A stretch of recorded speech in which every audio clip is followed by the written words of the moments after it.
Togo, délinquance routière, la direction des transports routiers et ferroviaires livre une guerre sans merci aux auto-écoles illégales publié le 19 décembre 2022 par Miadjo. La direction des transports routiers et ferroviaires a choisi de crier à haut via les réseaux sociaux pour mettre à nu un mal qui encourage implicitement la multiplication des accidents de la circulation. Il s'agit de la non-conformité d'une kyrielle d'auto-écoles au Togo aux normes réglementaires dans leur secteur d'activité, des inconduites à l'égard desquelles le ministère en charge des Transports se veut dorénavant plus ferme. Depuis le 8 décembre 2022, la direction des transports routiers et ferroviaires procède à la fermeture des auto-écoles non agréées qui opèrent illégalement dans le district autonome de Lomé couvrant 13 communes dans les préfectures du Golfe et d'Agoé, a informé sa direction. Mieux, Tadjudin Iderman, directeur des transports routiers et ferroviaires, assure qu'une dizaine d'auto-écoles a déjà été fermée ces derniers jours, et l'opération se poursuit dans le but d'assainir le secteur des transports et de garantir une bonne formation aux apprenants afin de contribuer à l'amélioration de la sécurité routière dans sa globalité sur l'étendue du territoire national.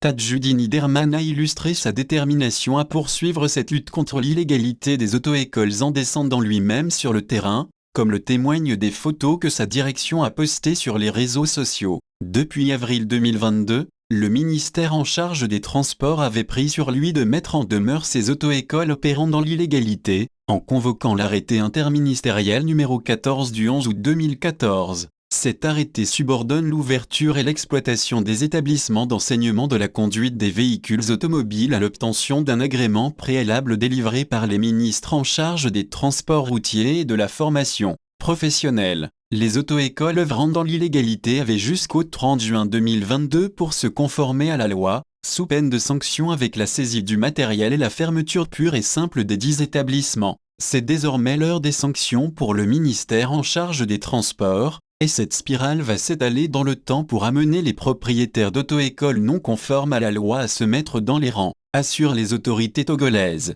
Au premier semestre 2022, la délinquance routière a généré officiellement 347 morts découlant de 3818 cas d'accidents ayant généré 4863 blessés, soit une moyenne mensuelle de 636 accidents, 58 morts et 811 blessés. Selon le ministère de la Sécurité et de la Protection civile, 5163 catégories d'engins ont été impliquées dans ces cas d'accidents dont 3769 motos, soit 73% de cas, ont encore détaillé les statistiques officielles. Les soubassements de ces accidents mortels répertoriés sont l'excès de vitesse, la conduite en état d'ébriété ou sous l'influence de substances psychotropes, le non-respect ou l'absence de dispositifs de sécurité, la distraction au volant, ou encore le stationnement encombrant sur la voie publique, le non-respect du code de la route, le chargement hors gabarit, des manquements qui découlent à la fois d'attitudes inciviques et d'une mauvaise formation donnée aux utilisateurs du trafic routier national dans les auto-écoles,